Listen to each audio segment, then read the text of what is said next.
Hello students, how are you? Hope you all are fine. So students, welcome here. We are again with you with the very important questions. Okay, आज हम आपसे कुछ काफी important और अच्छे questions solve करने वाले हैं. So students, this is our class 10 physics.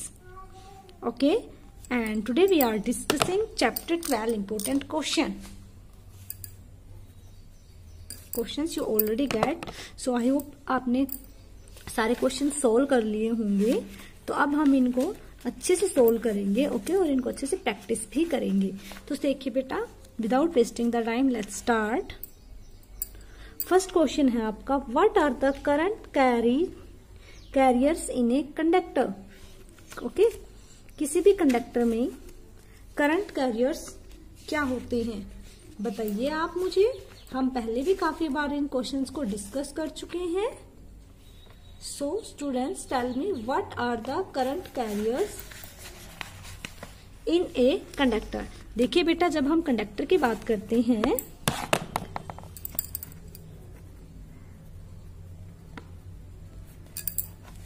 ठीक है.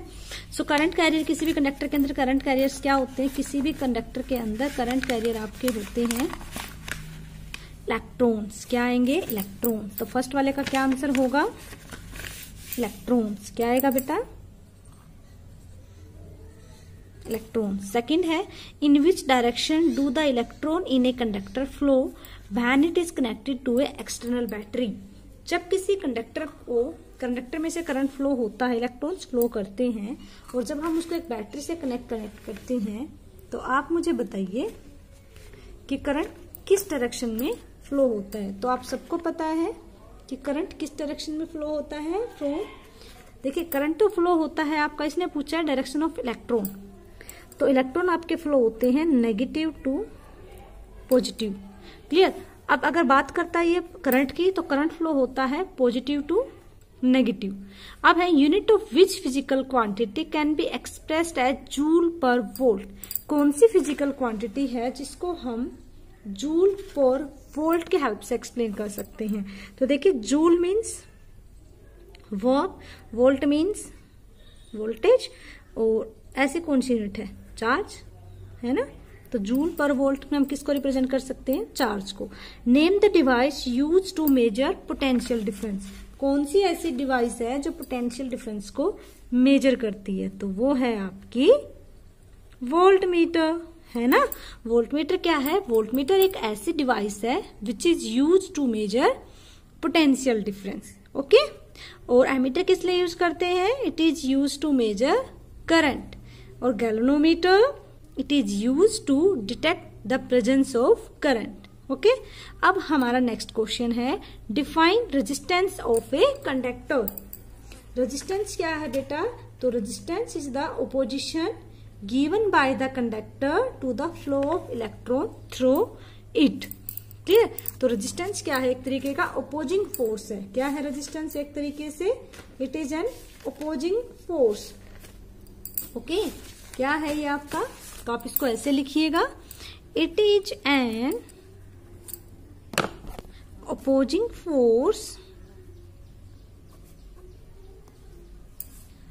ओके, विच अकर, कब प्रोड्यूस होता है ये? When electron flow through a conductor. ठीक है. और इसको हम आर से रिप्रेजेंट करते हैं. ओके. उसके बाद आपका है, if the area of cross, sorry, how does resistance of a conductor depend on its length. किसी भी कंडक्टर का जो रेजिस्टेंस है वो उसके लेंथ पे कैसे डिपेंड करेगा. तो देखिए बेटा, आर किसके इक्वल होता है? रो एल बाय ए. तो यहां से आप ध्यान से देखिएगा, ये फॉर्मूला आपको याद रखना बहुत ज्यादा इंपॉर्टेंट है. तो देखिए, R is directly proportional to L. तो रेजिस्टेंस क्या होता है? Directly proportional to length. अगर हम रेजिस्टेंस को इंक्रीज करेंगे तो लेंथ भी इंक्रीज हो जाएगी, रेजिस्टेंस को डिक्रीज करेंगे तो लेंथ भी डिक्रीज हो जाएगी. तो यू कैन से resistance is directly proportional to length. Okay. If the area of cross section of a wire become half अगर area of cross section half हो जाएगा तो इसकी रेजिस्टिविटी पे क्या फर्क पड़ेगा। देखिए बेटा, जो मैंने आपको ये फॉर्मूला बताया इसमें यहीं पे ये क्या होती है, रेजिस्टिविटी। ये क्या होता है, रेजिस्टेंस। ये किसी कंडक्टर का होता है, ये किसी मटेरियल की होती है। ये क्या है, लेंथ। ये क्या है, एरिया ऑफ क्रॉस सेक्शन। अच्छा, अब क्या क्या देखो बेटा, जो रेजिस्टिविटी होती है हमारी, रेजिस्टिविटी वो यहां से आप इसको फाइंड आउट करोगे तो ये क्या हो जाएगी, आर के इक्वल होती है। कब, इफ एरिया कितना हो जाए 1 मीटर स्क्वायर और लेंथ कितनी हो जाए 1 मीटर। ये इसकी कंडीशन होती है बेटा। अब देखिए क्वेश्चन में क्या कह रहा है कि how does the area of cross section of wire, अगर area of cross section of wire half हो जाए तो रेजिस्टिविटी पे क्या फर्क पड़ेगा। आप देखिए यहाँ पे क्या रेजिस्टिविटी एरिया पे डिपेंड कर रही है, नहीं कर रही, बिकॉज इसमें तो एरिया 1 फिक्स होता है, लेंथ भी 1 फिक्स होती है। तो हम इसका आंसर क्या लिखेंगे, क्या हो जाएगा, आपको पता है कि जो रेजिस्टिविटी है वो इसमें एरिया 1 मीटर स्क्वायर फिक्स होता है, मतलब इसका एरिया 1 है, फिक्स है, और लेंथ भी 1 है, फिक्स है। तो आप एरिया को चेंज करो या ना करो, एरिया और लेंथ इसमें क्या है, ए और एल क्या है, कांस्टेंट है ना एक तरीके से, यानी कि इनकी 1 वैल्यू फिक्स है, ये तो चेंज ही नहीं हो सकते। अब एरिया में अगर चेंजमेंट लेके आ रहे हो आप लोग, तो इसका मतलब इसमें रेजिस्टिविटी पे कोई फर्क नहीं पड़ेगा, नो इफेक्ट। ठीक है, तो रेजिस्टिविटी पे कोई भी फर्क नहीं पड़ेगा, तो इसका आंसर क्या हो जाएगा, no affect on resistivity. Okay, resistivity पे कोई भी फर्क नहीं पड़ने वाला। उसके बाद है क्वेश्चन नंबर 7।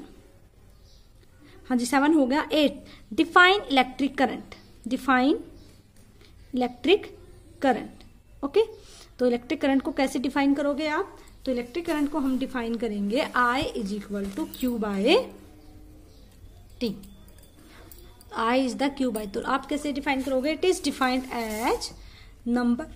कैसे हम इलेक्ट्रिक करंट को डिफाइन करेंगे, the flow of electron in a conductor per unit time in a particular direction is called electric current. कैसे एक्सप्लेन करेंगे, चलिए लिख देती हूँ मैं आपको, the flow of electron in a conductor. Okay, ये आपका है question number 8, the flow of electron in a conductor per unit time in particular direction it's called electric current। okay, चलिए नेक्स्ट है, does mass of the bodies get affected by on charging them by rubbing। देखिए क्या कह रहा है, क्या अगर आप किसी भी बॉडी को चार्ज करते हो, तो आपको पता है बॉडी को चार्ज करने के कितने मेथड है, 3 मेथड है ना, इंडक्शन मेथड है ना, एक कौन सा है, फ्रिक्शन मेथड है, और एक कौन सा मेथड है जिसमें हम उसको क्या करते हैं, चार्ज को ट्रांसफर करते हैं, कंडक्शन मेथड। गुड, चलिए तो देखिए बेटा, अगर मान लो अब आप देखो, अगर मान लो उसके इलेक्ट्रॉन्स ट्रांसफर हो रहे हैं तो मास में भी चेंज आएगा। ओके, हालांकि नेग्लिजिबल मास में चेंज आएगा, बट चेंज तो आएगा ना। So yes, the body which loss electron also lose its mass. Clear, तो आप इसका क्या लिखोगे, yes the mass of the bodies gets affected, यानी कि आप क्या लिखोगे, yes the mass of the bodies change. So you can say the mass the body which lost electron then it also lost mass but the mass is negligible। mass मतलब बहुत कम होगा। तो yes the body which lost electron, इसको आप ऐसे लिखो, yes 9th वाले का, yes the body which lost electron also lose some mass. Okay, चलिए, give mathematical relation of Ohm's law. Ohm's law का मैथमेटिकल रिलेशन क्या है, we know it very well, very easy, V = IR। ये क्या है, इसका मैथमेटिकली रिलेशनशिप है। What are the 2 condition to be fulfil to obey Ohm's law. Ohm's law को obey करने के लिए आपको कौन सी 2 कंडीशन फुलफिल करनी पड़ती हैं? ठीक है, तो आपको पता है क्या क्या होना चाहिए। एक तो टेम्परेचर और एक dimension of conductor should be constant. क्या क्या होना चाहिए? क्या क्या होना चाहिए बेटा? 11th का आंसर लिख रहे हैं हम, टेम्परेचर एंड, ये काफी इंपॉर्टेंट क्वेश्चन है भाई, and dimension of conductor should be constant, should be constant. ये है हमेशा क्या रहना चाहिए आपका? कांस्टेंट रहना चाहिए। तो 2 कंडीशन है ये जो आपको ध्यान में रखनी है जब आप ओम्स लॉ को फॉलो करेंगे। ओके, चलिए question number 12, what will happen to the electric current in a conductor if potential difference applied at its एम बिकम हाफ। ये क्या कह रहा है कि आप बताइए अगर पोटेंशियल डिफरेंस हाफ हो जाए तो उसके करंट पे क्या फर्क पड़ेगा। देखिए बेटा, अभी हमने ओम्स लॉ कोई मैथमेटिकली टर्म करी थी, उसमें हमने क्या पढ़ा था? हमने पढ़ा था V is equal to I R. तो यहां से आपने क्या नोटिस किया था? V डायरेक्टली प्रोपोर्शनल टू है I। अब इसने कहा कि पोटेंशियल डिफरेंस हाफ हो जाए, क्योंकि इसके डायरेक्टली प्रोपोर्शनल है तो करंट भी क्या हो जाएगा आपका? हाफ हो जाएगा। तो इसका आंसर क्या आएगा? Current also become half. क्या हो जाएगा? Current also become half. Which has more resistance, a thick wire और a thin wire of same length and same material. ठीक है, देखिए थिक वायर या थिन वायर आपको बताना है किसका ज्यादा रेजिस्टेंस होगा। ओके, देखिए बेटा, आर क्या होता है? रो एल बाय ए। तो हम बात कर रहे हैं इसकी, एरिया से रिलेट कर रहे हैं। ये भी कांस्टेंट टर्म है, ये भी कांस्टेंट टर्म। तो हमने एक का रेजिस्टेंस लिया। अब देखिए आप यहां पे ध्यान से, ये बोल रहा है कि कौन से वाले का, एक मिनट, जस्ट अ मिनट, वो हैज मोर रेजिस्टेंस। आपको बताना आर ज्यादा किसका होगा। तो देखिए ये वाले टर्म्स क्या है? कांस्टेंट हो गए यहां से। तो आर कैसे वेरी कर रहा है एरिया के साथ? ऐसे। ठीक है, तो अगर आर ज्यादा है इसका मतलब एरिया कम है। एरिया कम होने का मतलब वायर पतला है, और एरिया ज्यादा होने का मतलब वायर क्या है आपका? मोटा है ना। इसका क्या है? एरिया ज्यादा है तो रेजिस्टेंस कम होगा। इसका एरिया देखिए आपको अलग से, ये होता है बेटा एरिया, ये अपर पार्ट आपको दिखाई दे रहा है, ये वाला देखो आप इस तरीके से देखिए, ये जो ऊपर वाला हिस्सा होता है ना, ये वाला। ओके, तो ये एरिया कम तो इसका रेजिस्टेंस ज्यादा। तो ये कैसा वायर है? थिक। ये कैसा वायर है? थिन। क्लियर। तो आप देखो रेजिस्टेंस किसका ज्यादा हुआ? थिन वायर का। तो रेजिस्टेंस किसका ज्यादा होगा भाई? रेजिस्टेंस ज्यादा होगा थिन वायर का। ओके, इसलिए तो आपने देखा होगा जो मेन सप्लाई होती है उसमें हमारा क्या होता है? थिक वायर यूज होता है। ओके, नेक्स्ट देखिए, name the material which is generally use for making filament of electric bulb. काफी इंटरेस्टिंग और काफी इजी क्वेश्चन। तो इसका आपका आएगा टंगस्टन। क्या आएगा इस वाले का answer? Tungsten. Clear. Define resistivity, give its SI unit. Resistivity को डिफाइन कीजिए और इसकी एसआई यूनिट बताइएगा। तो रेजिस्टिविटी क्या होती है? It is the resistance offered by a conductor of unit length and unit area of cross section. It is, देखिए ये क्या है? It is resistance offered by, ठीक है, it is the resistance offered by a conductor of unit length and area, okay, of cross section. और इसकी unit क्या होगी बेटा? ओम मीटर। इसकी यूनिट क्या होती है? ओम मीटर होती है। चलिए अब हम एमसीक्यू क्वेश्चन और प्रैक्टिस कर लेते हैं बेटा। तो ये कुछ एमसीक्यू क्वेश्चंस हैं, काफी इंपॉर्टेंट हैं, हम इनको भी प्रैक्टिस कर लेते हैं। ओके, सो देखिए फर्स्ट क्वेश्चन क्या कह रहा है? Device use for measuring potential difference. वो डिवाइस जिससे हम पोटेंशियल डिफरेंस मेजर करते हैं कौन सी होती है? पोटेंशियोमीटर, वोल्टमीटर, एमीटर या गैल्वेनोमीटर। तो वो आपकी होती है वोल्टमीटर, बिकॉज पोटेंशियोमीटर तो क्या यूज किया जाता है? पोटेंशियल मेजर करने के काम आता है ना। वोल्टमीटर क्या काम आएगा? आपका पोटेंशियल डिफरेंस मेजर करेगा। ये करंट को मेजर करता है, ये प्रेजेंस ऑफ करंट को मेजर करता है। चलिए नेक्स्ट है unit of potential difference. Potential difference की यूनिट बताइए आप। तो पोटेंशियल डिफरेंस की यूनिट क्या होती है?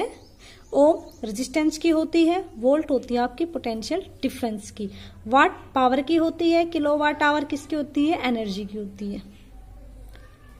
Okay, SI unit of electric charge, charge की यूनिट क्या होती है, कूलम, बिल्कुल ठीक है। जूल किसकी है, वर्क की, ये वोल्टेज की और ये करंट की। SI unit of current, current की यूनिट क्या होती है, ओम रेजिस्टेंस की होती है, वोल्ट पोटेंशियल डिफरेंस की होती है, करंट की यूनिट होती है एम्पियर और जूल किसकी होती है, वर्क की।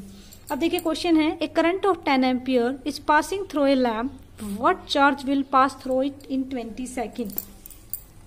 ठीक है, आपको बताना है कि कितना चार्ज उसमें से पास होगा। तो चलिए इस क्वेश्चन को हम सोल्व कर लेते हैं। वन सेकेंड बेटा, वेयर इज द पेन। हाँ जी, चलिए इसको सोल्व कर लेते हैं। 1 सेकेंड, पेन गिरा। हाँ जी, देखिए क्वेश्चन में क्या दे रखा है, करंट दे रखा है 10 एम्पियर का। सो हमारे पास आई है 10 ampere is passing through a lamp, और what charge will it pass, और टाइम दे रखा है 220 सेकेंड, और चार्ज बताना है क्यू। तो आपको पता है आई क्या होता है, क्यू बाय टी। क्यू निकालना है तो आई इंटू टी। आई कितना है, 10 इंटू 20 कितना हो जाएगा, 200 कूलम। तो इसका हमारा आंसर आएगा 200 coulomb. Okay, how much current will it pass through a conductor if total charge flowing it in 10 minute is 300 coulomb. आपको अब की बार क्या बताना है, करंट बताना है, और आपको टाइम दिया हुआ है 10 मिनट, और 300 कूलम क्या दे रखा आपको, चार्ज दे रखा। तो चलिए इसको भी हम सोल्व कर लेते हैं अभी। हाँ जी, देखिए total charge flowing through it, total charge की ये बात कर रहा है, तो इसको यही सोल्व कर लेते हैं। चलिए I is equal to Q by T होता है ना, तो आई निकालना है, क्यू कितना है 300 है, टाइम 10 मिनट है ना, सेकंड में चेंज करेंगे तो कितना हो जाएगा 10 इंटू 60। अब देखिए 20 से 20 कैंसिल आउट, 3 2 जा 6, तो 1/2 आ गया, तो इसका आ जाएगा 0.5 एम्पियर। कितना आ जाएगा 0.5 एम्पियर। ओम्स लॉ क्या कहती है, V is equal to I R. Okay, sorry ये तो V अपॉन आई आर है, तो ये हो जाएगा Ohm's law, V is equal to I R. The potential difference across a 2 ohm resistor is to 8 volt. What is the current flowing through the circuit? आपको बताना है कितना करंट होगा। ठीक है, R दे रखा है, ये क्या है आपका R है, और ये क्या है आपकी V है, आपको I बताना है। तो ओम्स लॉ वाला फॉर्मूला लगा दो, V is equal to I R. तो हम V is equal to I R लगाएंगे तो कितना हो जाएगा, देखिए जब आप इसको सोल्व करेंगे तो V is equal to I R, तो आपका हो जाएगा, I निकालना है तो I हो जाएगा V बाय आर, यानी कि 8/2, 2 4 जा 8, तो इसका क्या आ जाएगा 4 आ जाएगा, 4 ampere. Okay, next electric appliance of 25 ohm, R दे रखा है, ये क्या है R, ये क्या है वोल्टेज, आपको बताना है करंट I, तो I क्या हो जाएगा V बाय आर। V कितना है 230, R कितना है 25। इसको इससे कट करेंगे, और जब हम इसको इससे कट करेंगे तो 25 और 230, आई थिंक शायद 5 से कट हो जाए, लेट्स ट्राई। 5 5 जा 25, 5 4 जा 20 एंड 5 6 जा 30। हाँ जी, ठीक है, अब इसको सोल्व करते हैं। 5 9 जा 45, 5 2 जा 10, तो इसका आ जाएगा 9.2 एम्पियर। तो this is the solution of this question. Okay, तो चलिए अब हम नेक्स्ट क्वेश्चन कर लेते हैं। नंबर 10 क्या कह रहा है, if a 4 ohm resistor is connected to 12 volt battery, the amount of charge passing through it per second will be. ठीक है, तो अब इसको सोल्व करते हैं। देखिए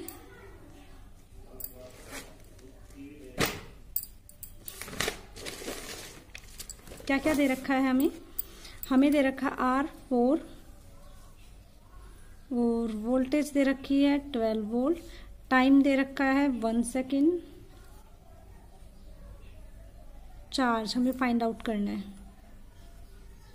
ठीक है, तो देखिए आपको पता है आई क्या होता है, Q/T। ठीक है, बट हमारे पास आई तो है ही नहीं, तो पहले हमें आई निकालना पड़ेगा। तो आपको पता है ओम्स लॉ क्या कहते हैं, V = IR। तो आई क्या हो जाएगा, V/R। V कितना है, 12/4, तो कितना हो जाएगा 3। तो आई कितना आ गया, 3 एम्पियर। आई हमने निकाल दिया। तो यहाँ पे अब आई की वैल्यू पुट करेंगे तो Q हो जाएगा आपका 3 × 1। तो Q कितना आ जाएगा, 3 कूलम। ये आपका Q आ गया। ठीक है, तो इसका आंसर आपका क्या हो जाएगा, 10th वाले का 3 कूलम। अब which law give relationship between current and potential difference. कौन सी ऐसी लॉ है जो करंट और पोटेंशियल डिफरेंस के बीच में रिलेशनशिप बताती है, तो वो आपकी है ओम्स लॉ। इंसुलेटर है, इंसुलेटर के पास क्या होता है, zero resistance, zero resistivity, infinite resistance या बोथ बी एंड सी। तो इंसुलेटर में से क्या होता है, करंट पास नहीं होता, इसका मतलब उनके पास इनफाइनाइट रेजिस्टेंस होता है। क्योंकि जीरो हो गया रेजिस्टेंस और रेजिस्टिव, तो करंट इजिली पास हो जाएगा ना। Next, if resistance in A circuit is double keeping the potential difference constant the current will become. ठीक है, अगर आप रेजिस्टेंस को डबल कर देते हैं, पोटेंशियल डिफरेंस को कांस्टेंट रखते हो, तो करंट पे क्या इफेक्ट पड़ेगा। देखिए बेटा, आपको पता है V = IR होता है। ठीक है, ये आप देखिए, ये और आई क्या है, आप एक दूसरे के इनवर्सली प्रोपोर्शनल हो गए। करंट को आपने, सर्किट को आपने डबल कर दिया, सर्किट को डबल कर दिया तो करंट देखिए, इसको आपने डबल कर दिया तो करंट क्या हो जाएगा आपका, हाफ हो जाएगा, क्योंकि ये दोनों क्या है, inversely proportional to each other है।